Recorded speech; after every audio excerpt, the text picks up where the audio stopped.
పూర్వకాలంలో వారణాసి పట్టణంలో ఒక మహానుభావుడు ఉండేవాడు. ఆయన రామానందుల వారని చెప్పి ప్రతిరోజు వారణాసిలో గంగానదిలో స్నానం చేసి విశ్వేశ్వరుణ్ణి సేవిస్తూ ఉండేవారు. ఒకనాడు వైకుంఠంలో లక్ష్మీనారాయణులు ఇద్దరు ఉండగా లక్ష్మీదేవి అంది, కలియుగంలో అందరూ నన్ను ఆరాధించేవారే కానీ నారాయణ మిమ్మల్ని ఆరాధించేవారు మోక్షాన్ని కోరుకునేవారు లేరు అంది. అల్లా అనకు లక్ష్మి, నా భక్తులు కూడా ఉన్నారు, అక్కడక్కడ ఉంటారు, నీ భక్తులంతా ఎక్కువగా ఉండకపోవచ్చు అన్నారు. ఏదో ఒకరిని చూపించండి, నేను అక్కర్లేదు మీరే కావాలనేవాడిని చూపించండి అంది.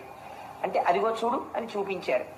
గంగా తీరంలో రామానందుల వారు నడిచి వెళ్ళిపోతున్నారు. ఆయన ఎంత దొంగో ఇప్పుడే చూపిస్తాను ఉండండి అంది అమ్మవారు. మరునాడు ఉదయం గంగా నదీ స్నానానికి వెళ్ళిపోతున్నారు రామానందుల వారు.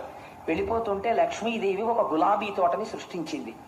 అలా వెళ్ళిపోతున్నటువంటి రామానందుల వారు ఒక గులాబీ పువ్వుని కోసుకుని విశ్వేశ్వరుడి ఆలయానికి వెళ్ళిపోతున్నారు. లక్ష్మీదేవి ఆ తోటమాలి రూపంలో వచ్చి, ఈ గులాబీ తోట నాది, నన్ను అడగకుండా పువ్వు కోసుకుని వెళ్ళడం దొంగతనం కాదా, ఎందుకు పట్టుకెడుతున్నావు అంది. అమ్మా, నేను ఈ తోటలో ఉన్న పువ్వు విశ్వనాథుడి పాదార విందముల యందు సమర్పించాలనుకుని పట్టుకెడుతున్నాను తప్ప ఈ పువ్వుని దొంగిలించాలనేటటువంటి భావన నా యందు లేదు, అందుకని మన్నించమ్మా నా పువ్వు అక్కడ పెట్టి వెళ్ళిపోయారు. లక్ష్మీదేవి సాక్ష్యంగా పువ్వు పట్టుకుని వైకుంఠానికి వెళ్ళింది. పట్టుకెళ్ళి ఎదురుగుండా భర్త పాదాలు చూడగానే ఆనందం కలిగి ఆయన పాదాల మీద పెట్టింది. చూశారా స్వామి, ఈ పువ్వుని దొంగతనం చేశాడు మీ భక్తుడని. దొంగతనం చెయ్యలేదు లక్ష్మి, నా భక్తుడికి ఎంత భక్తి వ్యగ్రత ఉందో చూడు, ఆ పువ్వు నీ చేతులతో నా పాదాల మీదకి వచ్చిందన్నారు స్వామి. అంటే ఆశ్చర్యపోయి అమ్మవారంది, నిజమే, నేను ఇప్పుడు గమనించాను సుమా, రామానందుడు మహాభక్తుడు, మరి అటువంటి భక్తుడికి మనం ఏమి ఇద్దామంది. పువ్వు జ్ఞానానికి గుర్తు మన సంప్రదాయంలో, అందుకని జ్ఞానమునకు గుర్తు కనుక ఈ పువ్వునే పిల్లవాడిగా మార్చి ఇద్దామన్నారు.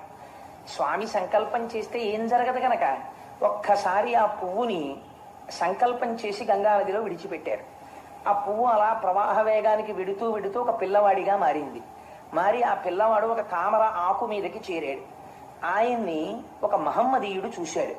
ఆ పిల్లవాడిని తీసుకెళ్లాడు, పెంచుకున్నాడు.